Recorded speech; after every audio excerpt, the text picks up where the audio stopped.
ಮಧ್ಯಪ್ರಾಚ್ಯ ಯುದ್ಧದಿಂದ ದೇಶದಲ್ಲಿ ಸೃಷ್ಟಿಯಾದ ತೈಲ ಬಿಕ್ಕಟ್ಟಿನಿಂದ ಲಾಕ್ಡೌನ್ ರೀತಿ ಪರಿಸ್ಥಿತಿ ಎದುರಾಗುತ್ತಾ ಅನ್ನುವ ಸುದ್ದಿ ಎಲ್ಲೆಡೆ ಚರ್ಚೆಯಾಗ್ತಾ ಇದೆ. ಆದರೆ ಇದಕ್ಕೆ ಕೇಂದ್ರ ಸರ್ಕಾರವೇ ಸ್ಪಷ್ಟನೆ ನೀಡಿದ್ದು, ಯಾರು ಈ ವದಂತಿಗಳಿಗೆ ಕಿವಿಗೊಡಬೇಡಿ ಅಂತ ಹೇಳಿದೆ.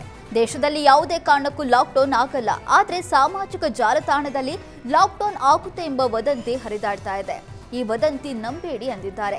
ಲಾಕ್ಡೌನ್ ಆಗುವ ಸ್ಥಿತಿ ನಿರ್ಮಾಣ ಆಗಿಲ್ಲ. ದೇಶದಲ್ಲಿ ಅಗತ್ಯವಾದಷ್ಟು ತೈಲ ಮತ್ತು ಎಲ್ಪಿಜಿಯ ಸಂಗ್ರಹ ಇದೆ. ಬೇಜವಾಬ್ದಾರಿಯಿಂದ ಹರಿದಾಡ್ತಾ ಇರುವಂತ ಸುಳ್ಳು ಸುದ್ದಿ ನಂಬೇಡಿ ಅಂತ ಮನವಿ ಮಾಡಿದ್ದಾರೆ. ತೈಲ ಬಿಕ್ಕಟ್ಟಿನ ಮಧ್ಯೆ ಪೆಟ್ರೋಲ್ ಡೀಸೆಲ್ ಬೆಲೆ ಇಳಿಕೆಯಾಗುತ್ತಾ ಅನ್ನೋ ಪ್ರಶ್ನೆ ಮೂಡಿದೆ. ಕೇಂದ್ರ ಸರ್ಕಾರ ಈಗಾಗಲೇ ಪೆಟ್ರೋಲ್ ಮತ್ತು ಡೀಸೆಲ್ ಮೇಲಿನ ಅಬಕಾರಿ ಸುಂಕ ಇಳಿಸಿದೆ. ಪೆಟ್ರೋಲ್ ಮೇಲಿನ ಅಬಕಾರಿ ಸುಂಕ 13ರಿಂದ 3 ರೂಪಾಯಿಗೆ ಇಳಿಕೆಯಾದರೆ ಡೀಸೆಲ್ ಅಬಕಾರಿ ಸುಂಕ 10 ರೂಪಾಯಿಯಿಂದ ಶೂನ್ಯಕ್ಕೆ ಇಳಿಸಿದೆ ಸರ್ಕಾರ. ಕಚ್ಚಾ ತೈಲದ ಬೆಲೆ ಏರಿಕೆಯ ಬೆನ್ನಲ್ಲೇ ಕೇಂದ್ರ ಸರ್ಕಾರದ ಈ ಮಹತ್ವದ ನಿರ್ಧಾರ ಮಾಡಿದ್ದು, ಸುಂಕ ಇಳಿಕೆ ಲಾಭ ಗ್ರಾಹಕರಿಗೆ ಸಿಗುತ್ತಾ ಅಥವಾ ತೈಲ ಕಂಪನಿಗಳ ನಷ್ಟ ಪರಿಹಾರವ ಅನ್ನೋದು ಗೊತ್ತಾಗಬೇಕಿದೆ.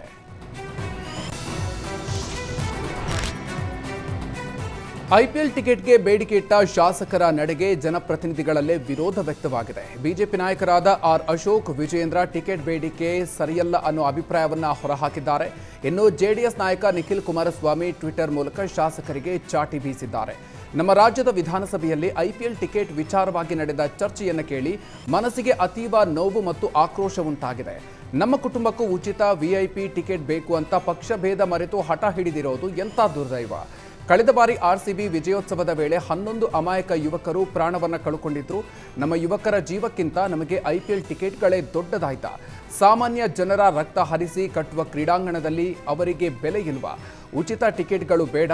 ಆ 11 ಯುವಕರ ಸಾವಿಗೆ ಕಾರಣರಾದವರ ಮೇಲೆ ತಕ್ಷಣ ಕಠಿಣ ಕಾನೂನು ಕ್ರಮವಾಗಲಿ.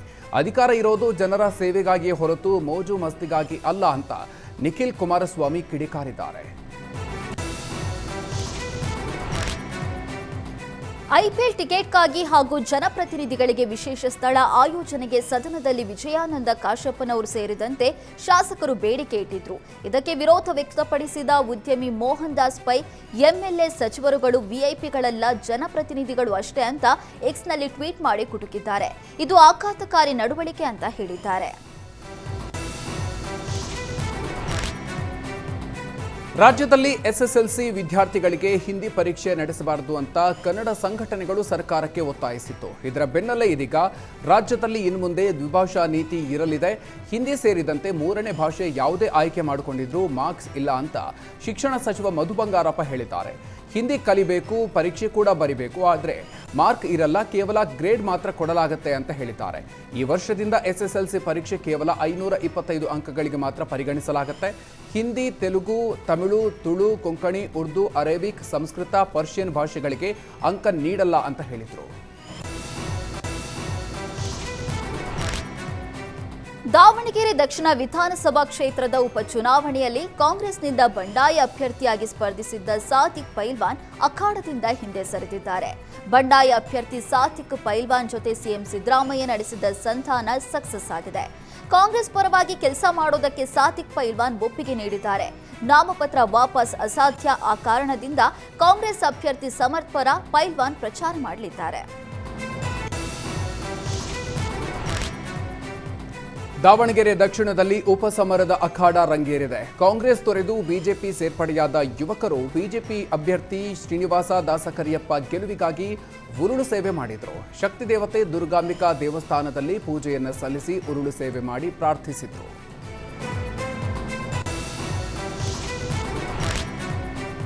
ಕೊಪ್ಪಳದ ಈಶ್ವರ ಪಾರ್ಕ್ನಲ್ಲಿ ವಿಶ್ರಾಂತಿ ಪಡಿತಾ ಇದ್ದ ವೃದ್ಧ ಶೇಖಪ್ಪನ ಮೇಲೆ ಹೆಜ್ಜೇನು ದಾಳಿ ನಡೆಸಿದೆ. ಹೆಜ್ಜೇನು ದಾಳಿಯಿಂದ ವೃದ್ಧ ಶೇಖಪ್ಪ ಕಂಗಾಲಾಗಿದ್ರು. ಸ್ಥಳದಲ್ಲಿದ್ದ ಇತರರು ಏಕಾಏಕಿ ಹೆಜ್ಜೇನು ದಾಳಿಯಿಂದ ಆತಂಕಕ್ಕೊಳಗಾಗಿದ್ರು.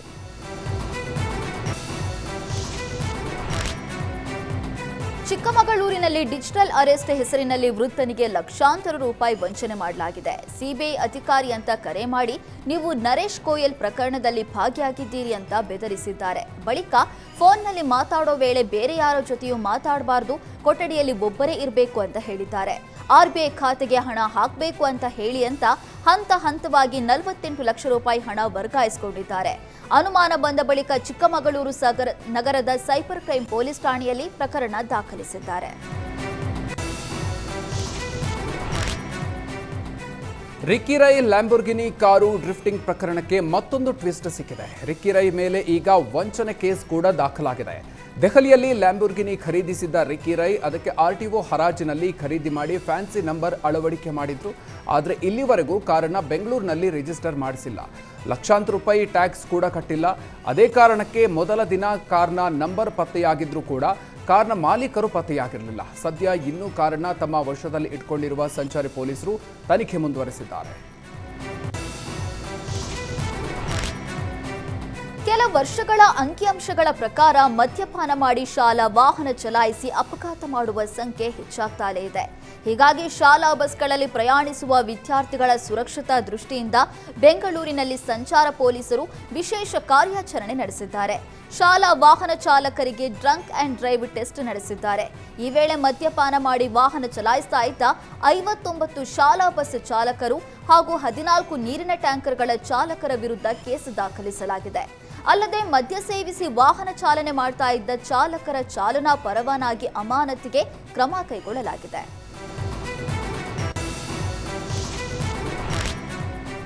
ಕನಕಪುರ ನಗರದ ಎಪಿಎಂಸಿ ಆವರಣದಲ್ಲಿರುವ ರಾಗಿ ಖರೀದಿ ಕೇಂದ್ರದ ಮೇಲೆ ಲೋಕಾಯುಕ್ತ ಅಧಿಕಾರಿಗಳು ದಿಢೀರ್ ದಾಳಿ ನಡೆಸಿದ್ದಾರೆ. ರಾಗಿ ಖರೀದಿ ಕೇಂದ್ರದಲ್ಲಿ ತೂಕದಲ್ಲಿ ವ್ಯತ್ಯಾಸ, ರಶೀದಿ ನೀಡೋದಕ್ಕೆ ಲಂಚ ಕೇಳುತ್ತಿರುವ ಆರೋಪದ ಹಿನ್ನೆಲೆ ಎಸ್ಪಿ ಸ್ನೇಹ ನೇತೃತ್ವದಲ್ಲಿ ದಾಳಿ ನಡೆಸಲಾಗಿದೆ. ನ್ಯಾಯಬೆಲೆ ಅಂಗಡಿಗೆ ನೀಡಿದ್ದ ರಾಗಿಯನ್ನ ಇಲ್ಲಿ ಮಾರಾಟ ಮಾಡ್ತಿದ್ದಾರೆ ಅಂತ ರೈತರು ಸಾಲು ಸಾಲು ದೂರು ಹೇಳಿದ್ರು. ರಾಗಿ ಖರೀದಿ ಕೇಂದ್ರದ ಅಧಿಕಾರಿಗಳಿಗೆ ಲೋಕಾಯುಕ್ತ ಅಧಿಕಾರಿಗಳು ಎಚ್ಚರಿಕೆ ಕೊಟ್ಟಿದ್ದಾರೆ.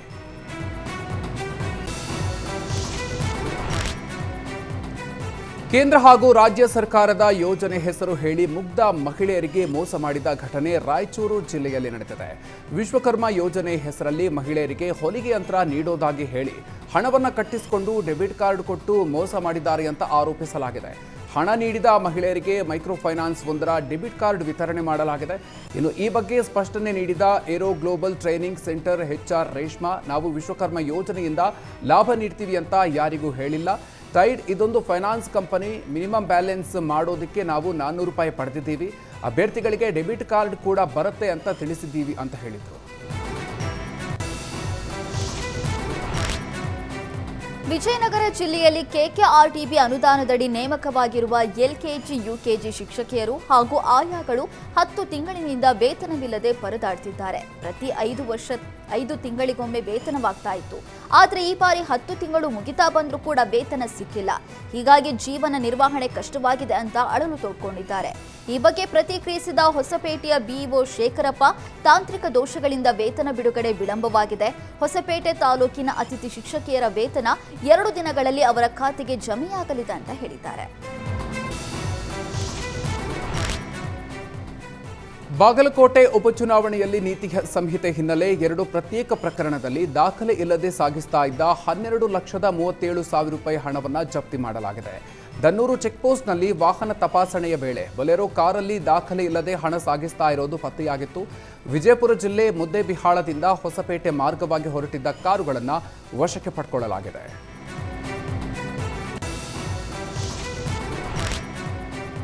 ಚಿಕ್ಕಮಗಳೂರು SP ಹೆಸರಿನಲ್ಲಿ ಫೇಸ್ಬುಕ್ ನಕಲಿ ಖಾತೆ ತೆರೆದು ಚಿಕ್ಕಮಗಳೂರು ಪೊಲೀಸ್ ಇಲಾಖೆಗೆ ಸಂಬಂಧಿಸಿದ ಮಾಹಿತಿಯನ್ನು ಪೋಸ್ಟ್ ಮಾಡಲಾಗಿದೆ. ನಕಲಿ ಖಾತೆ ಮಾಹಿತಿ ಬೆನ್ನಲ್ಲೇ SP ಜಿತೇಂದ್ರ ಕುಮಾರ್ ದಯಾಮ ಕ್ರಮಕ್ಕೆ ಸೂಚನೆ ನೀಡಿದ್ದಾರೆ. ನಕಲಿ ಫೇಸ್ಬುಕ್ ಕ್ರಿಯೇಟ್ ಮಾಡಿರುವ ಕಿಡಿಗೇಡಿಯ ಪತ್ತೆಗೆ ಪೊಲೀಸರು ಬಲೆ ಬೀಸಿದ್ದಾರೆ.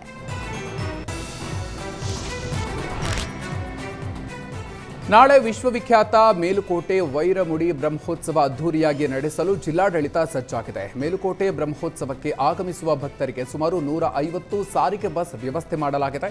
ಕ್ಷೇತ್ರಕ್ಕೆ ಆಗಮಿಸುವ ಭಕ್ತರಿಗೆ ನಿರಂತರವಾಗಿ ಅನ್ನದಾಸೋಹ ಕೂಡ ಇರಲಿದೆ. ಮುಂಜಾಗ್ರತಾ ಕ್ರಮವಾಗಿ 40ಕ್ಕೂ ಹೆಚ್ಚು CC ಕ್ಯಾಮೆರಾಗಳನ್ನು ಅಳವಡಿಕೆ ಮಾಡಲಾಗಿದೆ. ಉಡುಪಿಯ ಕೃಷ್ಣ ಮಠದಲ್ಲಿ ಅದ್ದೂರಿಯಾಗಿ ರಾಮನವಮಿಯನ್ನ ಆಚರಿಸಲಾಯಿತು. ಪಲಿಮಾರು ಮಠಾಧೀಶರು ರಾಮನವಮಿ ಪ್ರಯುಕ್ತ ರಾಮದೇವರಿಗೆ ವಿಶೇಷ ಅಭಿಷೇಕವನ್ನ ನಡೆಸಿದರು. ರಾಮದೇವರನ್ನೇ ಪಟ್ಟದ ದೇವರಾಗಿ ಆರಾಧಿಸುವ ಶ್ರೀಗಳು ಕೊಡವೂರು ಸಮೀಪದ ಮಹಾಲಿಂಗೇಶ್ವರ ದೇವಸ್ಥಾನದಲ್ಲಿ ವಿಶೇಷ ಪೂಜೆಗಳೊಂದಿಗೆ ರಾಮನ ಆರಾಧನೆ ನಡೆಸಿದರು. ವಿದ್ಯಾಧೀಶ ತೀರ್ಥ ಶ್ರೀಪಾದರಿಗೆ ಕಿರಿಯ ಶ್ರೀಗಳು ಸಾಥ್ ನೀಡಿದರು.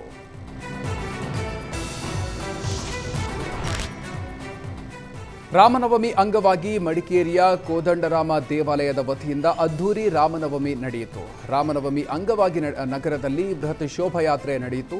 ರಾಮನ ಬೃಹತ್ ಸ್ತಬ್ಧ ಚಿತ್ರದ ಮೆರವಣಿಗೆ ಎಲ್ಲರ ಗಮನ ಸೆಳೆಯಿತು. ಅಲ್ಲದೆ ಉತ್ಸವ ಮೂರ್ತಿಯನ್ನ ಪಲ್ಲಕ್ಕಿಯಲ್ಲಿ ಹೊತ್ತು ಮೆರವಣಿಗೆ ಮಾಡಲಾಯಿತು.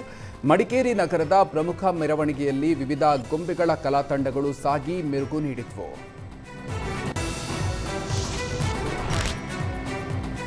ಕ್ಲಾಸ್ ರೂಮ್ನಲ್ಲೇ ವಿದ್ಯಾರ್ಥಿನಿಗೆ ಪ್ರಪೋಸ್ ಮಾಡಿದ್ದ ಪ್ರಾಧ್ಯಾಪಕನಿಗೆ ಥಳಿತ ಪ್ರಕರಣದಲ್ಲಿ ಬಾಂಬ್ ಬೆದರಿಕೆ ಬಂದಿದೆ. ಗೃಹ ಸಚಿವ ಪರಮೇಶ್ವರ್ ಒಡೆತನದ ಸಿದ್ಧಾರ್ಥ ಮೆಡಿಕಲ್ ಕಾಲೇಜನ್ನ 2 ಗಂಟೆಗೆ ಡ್ರೋನ್ ಮೂಲಕ ಉಡಾಯಿಸುವುದಾಗಿ ಇಮೇಲ್ ಮೂಲಕ ಬೆದರಿಕೆ ಹಾಕಲಾಗಿದೆ. ನಿಮ್ಮ ಕಾಲೇಜು ವಿದ್ಯಾರ್ಥಿಗಳನ್ನೆಲ್ಲ ಹೊರಗೆ ಕರೆಸಿಕೊಳ್ಳಿ ಅಂತ ಎಚ್ಚರಿಸಲಾಗಿದೆ. ಇಷ್ಟಕ್ಕೆಲ್ಲ ಕಾರಣವಾಗಿದ್ದು ಸಿದ್ಧಾರ್ಥ ಕಾಲೇಜಿನಲ್ಲಿ ವಿದ್ಯಾರ್ಥಿನಿಗೆ ಪ್ರಪೋಸ್ ಮಾಡಿದ್ದ ಪ್ರೊಫೆಸರ್ ಅಬ್ದುಲ್ಗೆ ಹಿಗ್ಗಾಮುಗ್ಗಾ ಥಳಿಸಿತು. ನಮ್ಮವರಿಗೆ ಈ ರೀತಿ ಹಲ್ಲೆ ಮಾಡಿದ್ದಾರೆ, ಇದರಿಂದ ನಾವು ಸುಮ್ಮನೆ ಕೂರೋದಿಲ್ಲ ಅಂತ ಬೆದರಿಸಿದ್ದಾರೆ. ಬಾಂಬ್ ಬೆದರಿಕೆ ಇಮೇಲ್ ಬೆನ್ನಲ್ಲೇ ಬಾಂಬ್ ಸ್ಕ್ವಾಡ್ ನೆಲಮಂಗಲ ಗ್ರಾಮಾಂತರ ಪೊಲೀಸರು ಐಎಸ್ಟಿ ಸ್ಥಳಕ್ಕೆ ಭೇಟಿ ನೀಡಿದ್ದಾರೆ. ಬೆಂಗಳೂರಿನ ಎಚ್ಎಸ್ಆರ್ ಲೇಔಟ್ನ ಆರ್ಟಿಒ ಕಚೇರಿಗೆ ಬಾಂಬ್ ಬೆದರಿಕೆ ಮೇಲ್ ಬಂದಿದೆ. ಮಧ್ಯಾಹ್ನ 2 ಗಂಟೆಗೆ ಇಸ್ಲಾಮಿಕ್ ಪ್ರಾರ್ಥನೆಯ ಸಮಯದಲ್ಲಿ ಬಾಂಬ್ ಸ್ಫೋಟಿಸುವುದಾಗಿ ಇಮೇಲ್ ಮೂಲಕ ಬೆದರಿಕೆ ಹಾಕಲಾಗಿದೆ. ಆರ್ಟಿಒ ಕಚೇರಿಗೆ ಬಂದ ಪೊಲೀಸರು ಪ್ರತಿ ಕೊಠಡಿಗೂ ಹೋಗಿ ಪರಿಶೀಲನೆ ನಡೆಸಿದ್ದಾರೆ. ಸಿಬ್ಬಂದಿ ಎಂದಿನಂತೆ ಕರ್ತವ್ಯ ನಿರ್ವಹಿಸಿದ್ದಾರೆ.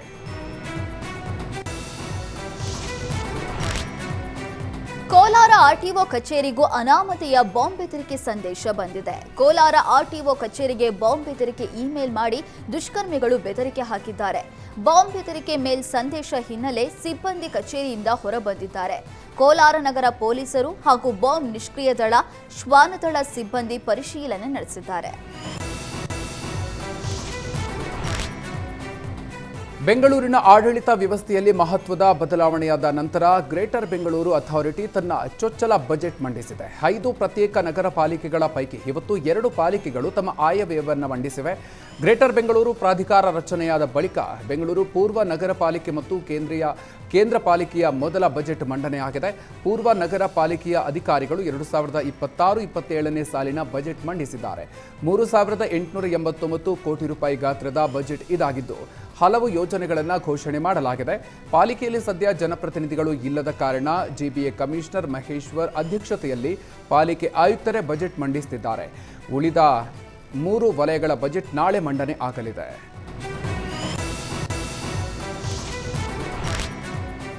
ಆಸ್ತಿ ನೋಂದಣಿ ಮಾಡಿಸುವವರಿಗೆ ಸರ್ಕಾರ ಗುಡ್ ನ್ಯೂಸ್ ಕೊಟ್ಟಿದೆ. ರಜೆ ದಿನದಲ್ಲೂ ಸಬ್ ರಿಜಿಸ್ಟರ್ ಕಚೇರಿ ಓಪನ್ ಆಗಿರಲಿದೆ. ಸರ್ಕಾರ ನೀಡಿರುವ ಆದಾಯ ಟಾರ್ಗೆಟ್ ರೀಚ್ ಆಗದ ಹಿನ್ನೆಲೆ ನಾಳೆ ಮತ್ತು ಭಾನುವಾರ ಉಪ ನೋಂದಣಿ ಕಚೇರಿ ಓಪನ್ಗೆ ಅವಕಾಶ ನೀಡಲಾಗಿದೆ. 2025-26ರ ಸಾಲಿನಲ್ಲಿ 27,000 ಕೋಟಿ ಟಾರ್ಗೆಟ್ ನೀಡಿತ್ತು. ಆದರೆ ಟಾರ್ಗೆಟ್ ತಲುಪದ ಕಾರಣ ಆರ್ಥಿಕ ವರ್ಷ ಮುಗಿಯೋದಕ್ಕೆ 4 ದಿನ ಬಾಕಿ ಹಿನ್ನೆಲೆ ಕಂದಾಯ ಇಲಾಖೆ ನೋಂದಣಿ ಮತ್ತು ಮುದ್ರಾಂಕ ಇಲಾಖೆ ಅಧೀನ ಕಾರ್ಯದರ್ಶಿ ಈ ಆದೇಶ ನೀಡಿದ್ದಾರೆ. ಬಾಗಲಕೋಟೆ ಉಪಚುನಾವಣೆ ಹಿನ್ನೆಲೆ ಅಧಿಕಾರಿಗಳು ಮತದಾನದ ಬಗ್ಗೆ ಜಾಗೃತಿ ಮೂಡಿಸಿದ್ದಾರೆ. ಡಿಸಿ ಸಂಗಪ್ಪ, ಜಿಲ್ಲಾ ಪಂಚಾಯತ್ ಸಿಇಒ ಶಶಿಧರ್ ಕುರೇರ ಸೇರಿದಂತೆ ಪ್ರಮುಖ ಅಧಿಕಾರಿಗಳು ಕರಪತ್ರ ಹಂಚುವ ಮೂಲಕ ಮತದಾನದ ಮಹತ್ವ ಸಂದೇಶ ಸಾರಿದ್ದಾರೆ. ಸೀಗಿಕೇರಿ ಗ್ರಾಮದಲ್ಲಿ ಮತದಾರರಿಗೆ ಯಾವುದೇ ಆಸೆ ಆಮಿಷಕ್ಕೆ ಒಳಗಾಗದೆ ಮತ ಚಲಾಯಿಸುವುದಾಗಿ ಪ್ರತಿಜ್ಞಾವಿಧಿ ಬೋಧಿಸಿದರು.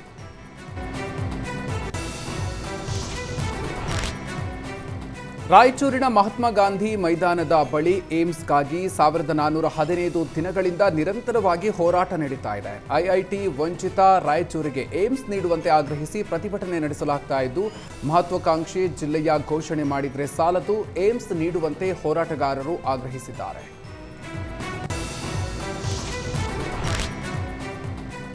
ಹರೇಕಳ ಹಾಜಪ್ಪ ಸೇರಿ 3 ಮಂಗಳೂರು ವಿಶ್ವವಿದ್ಯಾಲಯ ಗೌರವ ಡಾಕ್ಟರೇಟ್ ಘೋಷಿಸಿದೆ. ಶಿಕ್ಷಣ ಕ್ಷೇತ್ರದಲ್ಲಿ ಸಾಧನೆ ಮಾಡಿರುವ ಪದ್ಮಶ್ರೀ ಹರೇಕಳ ಹಾಜಪ್ಪ, ಇತ್ತೀಚೆಗೆ ನಿಧನರಾದ ಯಕ್ಷಗಾನದ ಮೇರು ಸಾಧಕ ಸೂರಿಕುಮೇರು ಗೋವಿಂದ ಭಟ್ ಮತ್ತು ದೈವನರ್ತಕ ರವೀಶ್ ಪಡುಮಲೆಗೆ ಗೌರವ ಡಾಕ್ಟರೇಟ್ ನೀಡಲಾಗುತ್ತಿದೆ.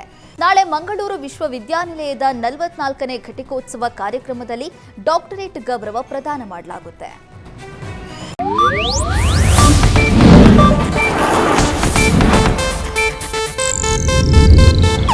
ಇದು ಏಷ್ಯಾನೆಟ್ ನ್ಯೂಸ್ ನೆಟ್ವರ್ಕ್ ಪ್ರಸ್ತುತಿ.